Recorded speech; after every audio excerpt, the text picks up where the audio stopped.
Assalamualaikum warahmatullahi wabarakatuh. Sahabat Odeng Misteri dimanapun berada, Alhamdulillah, di kesempatan kali ini kita telah memasuki awal bulan suci Ramadan di tahun 2024. Odeng Misteri mengucapkan marhaban ya Ramadan 1445 Hijriah untuk semua sahabat muslim Odeng Misteri, dan Odeng Misteri juga mengucapkan selamat menunaikan ibadah puasa 1445 Hijriah. Sahabat Odeng Misteri, kali ini Odeng Misteri akan mengangkat kisah sejarah peradaban dan perkembangan muslim di dunia, di mana untuk 1 bulan ini selama Ramadan Odeng Misteri akan memberikan tayangan tentang perkembangan dan penyiaran agama di pelosok dunia. Kami menambah dari tayangan kami dengan sejarah peradaban dan perkembangan Islam di belahan dunia sebagai pengetahuan ilmu bagi kita semua. Sebelum mulai, untuk sahabat Odeng Misteri yang mau mensupport serta untuk mengapresiasi channel kami, boleh dengan mengirim gift di logo dollar love-nya. Semoga menjadi keberkahan dan menambah kesemangatan kepada tim Odeng untuk memberikan ilmu pengetahuan selanjutnya. Sahabat Odeng Misteri, kali ini Odeng Misteri akan mengangkat kisah fakta sejarah peradaban besar yang sengaja disembunyikan oleh dunia. Bicara tentang peradaban Islam, kita pasti sudah mengetahuinya bahwasannya Islam pernah menguasai hampir setengah dunia.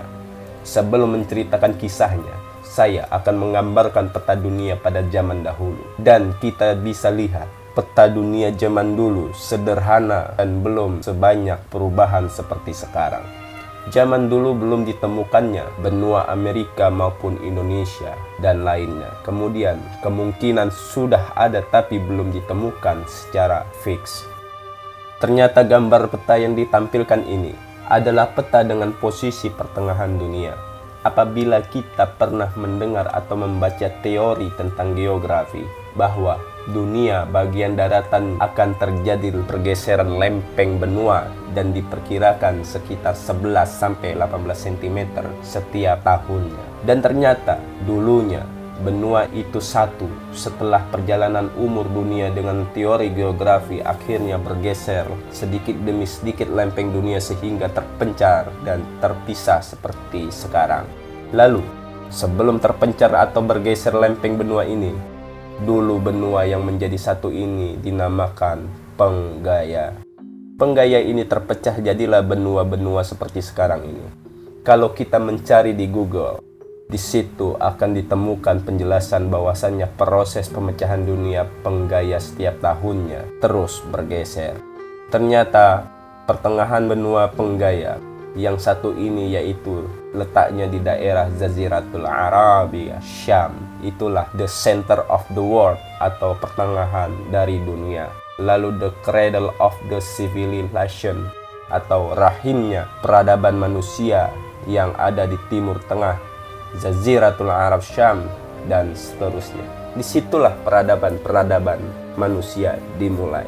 Di benua Penggaya lahirlah juga peradaban pertama manusia yang dikenal dan dinamakan peradaban Mesopotamia. Di sini jugalah Nabi Ibrahim dilahirkan, tepatnya di alas Teluk Persia di kota Ur-Kasdim. Sedangkan Mesopotamia itu sendiri luas daratannya memanjang hingga berbentuk hampir mirip dengan bulan sabit luasnya dalam satu daratan. Benua Penggaya ini juga yang sering terjadi keajaiban mukjizatnya, dan di pertengahan dunia itulah yang banyaknya nabi-nabi Allah Subhanahu wa taala turunkan, yaitu salah satunya di Jaziratul Arab. Lalu di pertengahan dunia ini, benua ini memiliki wilayah-wilayah kejayaan dan pemimpin-pemimpinnya. Dan ada 3 kejayaan yang menguasai dunia pada saat itu.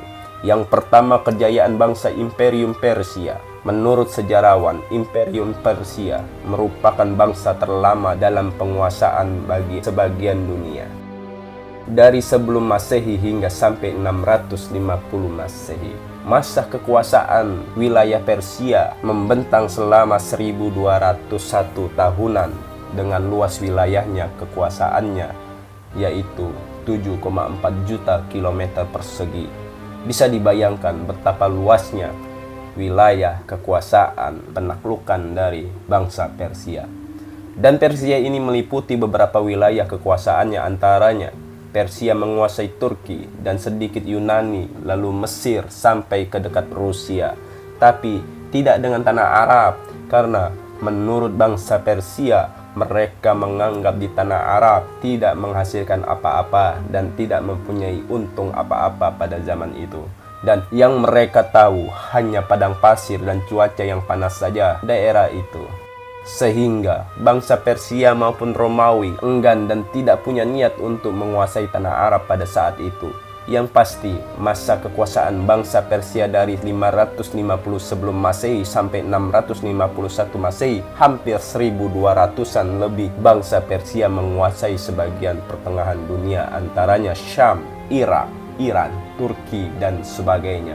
Lalu pada masa peradaban bangsa Persia, Persia telah melahirkan banyak sekali bangunan-bangunan yang sangat baik dan kuat kokoh pada masanya, salah satunya gerbang Ctesiphon sebagai gerbang ibu kota dari bangsa Persia. Lalu kejayaan kekuasaan terkuat kedua, yaitu kejayaan terhebat, yaitu kejayaan Imperium Romawi atau yang dikenal dengan bangsa Romawi. Bangsa Romawi walaupun datangnya belakangan dari bangsa Persia, tapi bangsa Romawi sebagai anak muda yang dapat mengalahkan atau menyaingi dengan bangsa Persia. Kekuasaannya Romawi ada di sebelah barat, sedangkan Persia di sebelah timur. Wilayah barat yang dikuasai Romawi, di tengah-tengahnya terdapat wilayah Laut Mediterania. Laut Mediterania ini secara literally adalah kolam renangnya orang-orang Romawi. Lalu kenapa dikatakan seperti itu? Karena mereka menguasai wilayah-wilayah di sekitar Laut Mediterania seperti Spanyol, Inggris, Italia, Perancis, Eropa Timur, dan negara-negara lain yang pada saat itu belum ada nama negaranya seperti sekarang. Dan tempat perebutan kekuasaannya adalah di negara Turki pada saat itu. Perebutan kekuasaan antara Romawi dan Persia, selain daerah tersebut bangsa Romawi menguasai Mesir sampai ke Maroko, daerah Maghrib. Maghrib sendiri dari asal kata Gharib.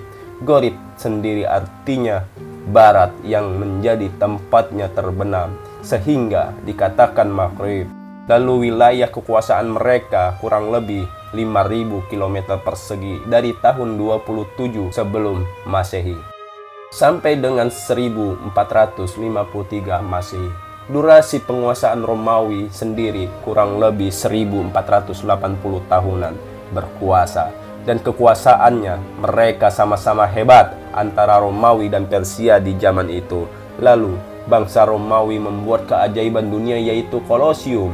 Kolosium sendiri adalah sebuah proyek pencitraan dikala rakyatnya dalam kesusahan, dalam pangan dan ekonomi pada saat itu. Para kaisar membangun yang dipertunjukkan untuk hiburan supaya rakyatnya lupa dengan kondisi kesusahan pada saat itu.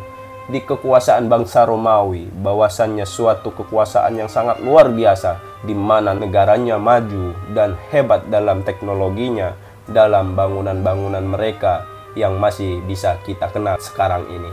Lalu mereka mengadopsi agama Kristen Ortodoks sebagai agama negara mereka nantinya.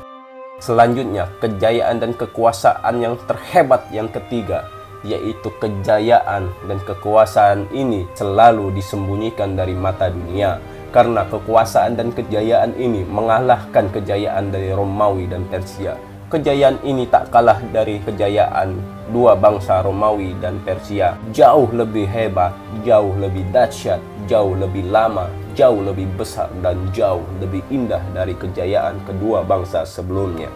Tetapi sayang, sejarah kekuasaan ini tidak diceritakan dan disembunyikan, seakan-akan sengaja dihilangkan dari sejarawan dunia. Lantas kejayaan dan kekuasaan apakah yang sehingga bisa lebih hebat dari kekuasaan Persia dan Romawi? Yaitu kejayaan kekuasaan Islam. Lantas bagaimana sejarahnya? Semua berawal dari tahun 1 Hijriah atau yang dikenal dengan tahun 622 Masehi. Sebelum saya lebih lanjut, saya akan sedikit menjelaskan apa itu Masehi dan Hijriah. Masehi adalah hitungan awal tahun setelah lahirnya Isa al-Masih atau Nabi Isa alaihissalam. Sedangkan Hijriah sendiri adalah hitungan tahun dalam bangsa Arab yang menjadi acuan saat Nabi Muhammad SAW hijrah dari Mekah ke Madinah. Disitulah tahun Hijriah dimulai. Jadi akan ada perbedaan angka tahun antara Masehi dan Hijriah. Jadi sahabatku, 1 Hijriah sama dengan 665 Masehi. Lalu bagaimana kejayaan kekuasaan Islam dikatakan lebih baik, lebih hebat, lebih lama, lebih indah? Berawal dari 1 Hijriah di mana momen Rasulullah hijrah dari Mekah ke Madinah untuk menegakkan sesuatu yang sangat bersejarah di umat Islam. Para ulama-ulama sepakat menyatakan Rasulullah SAW menegakkan negara Daulah Islam Nabawiyah Madinah atau negara Islam yang terletak di daerah Madinah dengan tujuan Nabi membangun negara Islam dengan fungsi untuk melindungi segenap umat Islam. Lalu ketika Nabi menegakkan negara Islam dihimpit oleh 2 negara lainnya, yaitu sebelah barat ada negara Romawi dan sebelah timur ada negara Persia. Umur dari kekuasaan kedua negara itu pun jauh berbeda kali. Di Persia umur negaranya 1173 tahun, sedangkan Romawi 650 tahun. Sedangkan negara Islam yang ada di Madinah baru 1 tahun. Berarti secara literally bahwasanya Rasulullah diapit oleh 2 negara raksasa dan kuat. Tapi subhanallah, Rasulullah SAW tidak pernah takut dengan ada himpitan dari 2 negara raksasa itu. Lalu 1 Hijriah telah terjadi salah satu peristiwa yang sangat penting selain hijrahnya Rasulullah SAW dari Mekah ke Madinah saat itu. Tapi ada peristiwa penting lainnya yang terjadi pada saat itu, yaitu terjadinya perang besar dan dahsyat antara bangsa Persia dan Romawi pada saat itu demi untuk merebut kekuasaan dan intimidasi 2 negara itu. Saking dahsyatnya peperangan itu sehingga menjadi trending topik seluruh dunia, hingga Rasulullah mengetahui berita perang besar itu antara Persia dan Romawi yang disampaikan oleh para sahabat Rasulullah SAW. Disinilah salah satu bukti bahwasannya Rasulullah SAW dan para sahabat selalu memantau kepolitikan dunia pada saat itu. Lalu dalam bergulirnya perang besar antara negara raksasa antara Romawi dan Persia, para sahabat lalu bertanya kepada Rasulullah, "Ya Rasulullah, siapakah yang akan menang dari perang besar itu?" Dan Rasulullah SAW tidak menjawab dan hanya terdiam. Karena Rasulullah menyadari bahwasannya dirinya tidak mengerti dan tidak punya pengetahuan tentang hal ini. Karena Rasulullah SAW begitu sangat hati-hati dalam menjawab sesuatunya. Karena Nabi takut mendahului ketetapan Allah Subhanahu wa Ta'ala. Lalu siapakah yang menjawab dari pertanyaan-pertanyaan sahabat Nabi pada saat itu?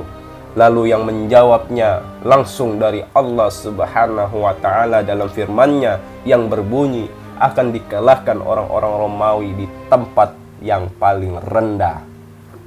Dan menurut para ahli, Romawi dikalahkan oleh Persia di Laut Mati, di mana disitulah tempat paling rendah di muka bumi ini. Subhanallah, begitu akuratnya Allah menyampaikan sesuatunya. Lalu firman Allah tidak di situ saja. Allah Subhanahu wa Ta'ala melanjutkan firman-Nya yang berbunyi, akan tetapi setelah mereka dikalahkan akan lahir kembali atau akan menang melawan Persia dari 1 sampai 9 tahun lagi.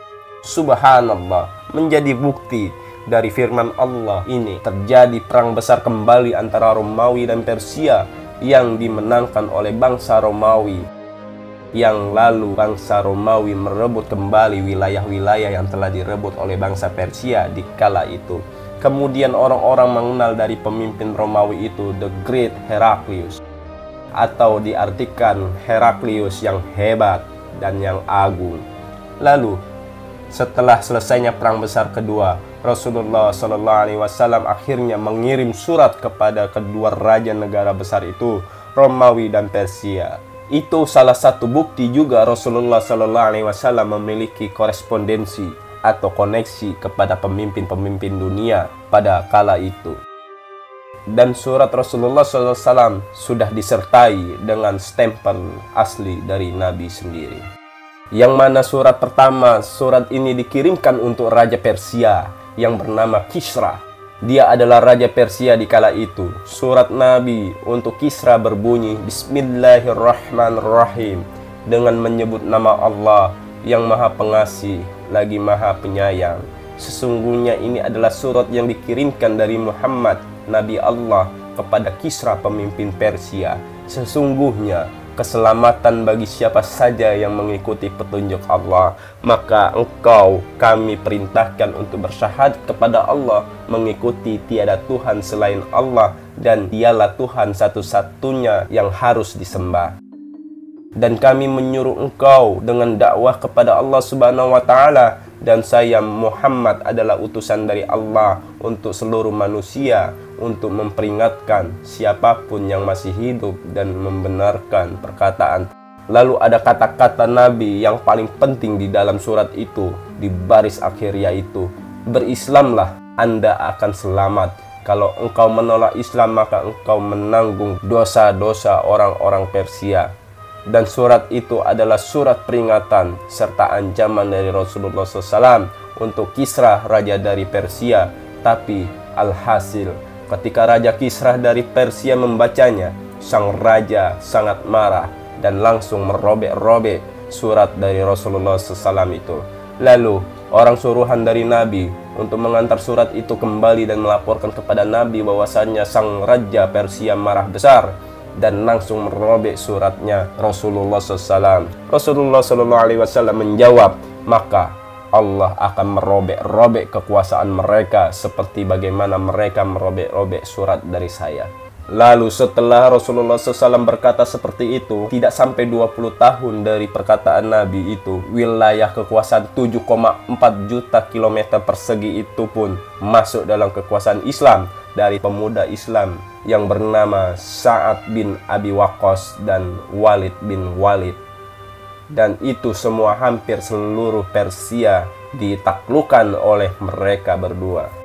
Lalu yang kedua, Rasulullah SAW mengirim juga surat kepada Raja Romawi, yang mana di kala itu baru memenangkan peperangan yang kedua dalam merebut wilayahnya yang telah dikuasai Persia di perang besar pertama. Lalu sama seperti pengiriman surat kepada Raja Persia, Nabi mengutus orang untuk memberikan surat kepada Raja Romawi Heraklius. Alhasil, sangat berbeda tanggapan Raja Heraklius ini daripada Raja Kisra dari Persia. Raja Romawi Heraklius saat menerima surat dari Rasulullah, beliau mencoba mempelajari dari surat ini dan beliau mencari tahu tentang siapakah Muhammad itu. Maka Raja Heraklius menyuruh pengawalnya untuk mencari rakyatnya yang tahu dan kenal tentang Muhammad ini. Dan akhirnya ketemulah seseorang dari bangsa Arab yang bernama Abu Sofyan, yang dimana Abu Sofyan ini pas sekali dia adalah tetangganya Nabi Muhammad SAW.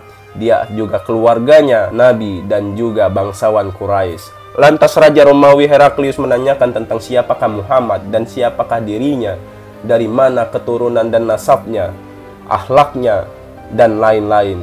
Ditanya secara detail oleh Heraklius, di mana perbincangan ini lengkap diceritakan di kitab Sahih Bukhari. Alhasil, dikarenakan Raja Romawi Heraklius ini orang yang sangat pintar, yang mempunyai teman-teman orang Yahudi, yang setiap harinya membicarakan tentang akan adanya turunnya Nabi lagi. Akhirnya, setelah mendengar hasil pembicaraan Abu Sofyan, Heraklius menyatakan dan meyakini bahwasannya Muhammad adalah Nabi. Cuma dikarenakan seluruh rakyat menolak keras adanya Nabi akhir dari bangsa Arab, akhirnya Raja Romawi Heraklius dan rakyatnya menolak masuk Islam. Dan akhirnya surat Nabi pun dikembalikan kepada Rasulullah SAW. Singkat sejarah, Islam pun berlanjut menguasai wilayah demi wilayah, sampailah wilayah di bagian barat dunia yang dipimpin oleh Heraklius, dan Heraklius pun berakhir dengan tragis dan mengerikan sekali. Sampai akhirnya Islam menguasai wilayah-wilayah kekuasaan bangsa Romawi, dan tamatlah Romawi pada tahun 1453 dengan diutusnya pemuda yang bernama Muhammad Al-Fatih pada saat penaklukan Konstantinopel, di mana peperangan itu, dalam penaklukan Konstantinopel, Muhammad Al-Fatih menurunkan ratusan ribu tentara dan sistem strategi perang yang hebat dalam menjebol dan menembus tembok Konstantinopel. Dalam jarak waktu 53 hari kurang lebih, akhirnya Konstantinopel berhasil dikuasai Islam melalui Sultan Muhammad Al-Fatih di tahun 1453. Akhirnya dari wilayah kecil Arab, durasi kurang dari 100 tahun, Islam berhasil menguasai hampir setengah dari dunia pada saat itu. Subhanallah. Di mana Islam ditegakkan, keimanan kepada Allah pun terus diserukan, hingga sampailah agama Islam di tanah Nusantara saat ini, dan Islam pun menjadi puncak peradaban dunia. Sahabat Odeng dimanapun berada, sedikit kisah sejarah yang ditutupi oleh mata dunia, bagaimana Islam berkembang di penjuru dunia dalam jangka waktu kurang dari 100 tahun. Islam berhasil disebarkan dari barat ke timur oleh sahabat-sahabat Nabi, karena Nabi sendirilah menjadi acuan kekuatan dari tentara-tentara Islam pada saat itu, yang menjadi suatu spirit kesemangatan sahabat dan tentara-tentara Islam dalam menyiarkan agama Islam, kalimat yang hak, la ilaha illallah Muhammad Rasulullah, tiada Tuhan selain Allah, Muhammad, aku adalah utusan Allah. Itulah bukti bahwasanya Rasulullah SAW sebagai Nabi akhir zaman kita, yang diutus untuk menyelamatkan hamba Allah dalam kekeliruan keimanan dan keyakinan kepada Tuhannya. Akhirnya Allah utus Nabi akhir zaman, yaitu Rasulullah SAW, sebagai suri tauladan bagi umat manusia dari akhlak perilaku iman kepada Tuhannya. Jadilah kita sebagai pengikut-pengikut Nabi Muhammad SAW, supaya kita diberikan syafaat di yaumil kiamah, keselamatan di akhir zaman. Sahabat Odeng Misteri dimanapun berada, sangat perlu sekali kita dalam mempelajari dan mengetahui tentang sejarah kebangkitan Islam yang didakwahkan Nabi kita Muhammad SAW, supaya kita faham bahwa penyiaran dan perluasan agama Islam ini bukan datangnya dari kabar burung atau surat dari botol, tapi adanya Islam di seluruh dunia ini, adanya peran penting orang-orang yang diutus Nabi untuk menyiarkan agama hak ke seluruh dunia, supaya kita bertambah yakin dalam keimanan kita kepada Allah Subhanahu wa Ta'ala.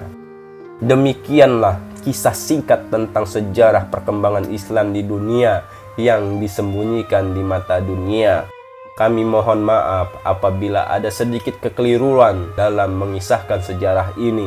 Yang pastinya kami hanya membagi pengetahuan yang insya Allah bermanfaat untuk kita semua. Selamat berjumpa kembali di kisah perkembangan penyiaran agama Islam di seluruh dunia lainnya. Dan kami kru Rumah Odeng Misteri mengucapkan selamat menunaikan ibadah puasa. Semoga puasa dan amal kebaikan kita Allah ridhoi dan diterima olehnya. Amin Allahumma amin. Assalamualaikum warahmatullahi wabarakatuh.